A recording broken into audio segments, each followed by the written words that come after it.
Sir, देश की cricket team में जो आजकल चल रहा है उस पर कुछ कहना चाहेंगे?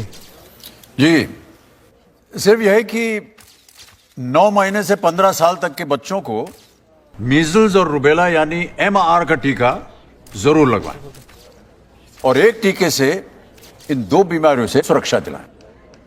देखिए, ये टीका सरकारी और प्राइवेट स्कूलों, टीकाकरण और स्वास्थ्य केंद्रों पर मुफ्त में लगेगा। आने वाले बच्चे स्वस्थ होंगे तभी तो खेलेंगे कूदेंगे ना।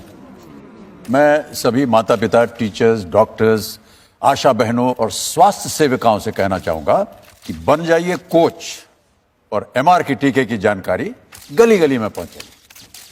तो चलिए, गली की तो बात हो गई, अब स्लिप और फाइन लेग की भी बात कर लेते हैं। MR का टीका, स्वस्थ जीवन का तरीका।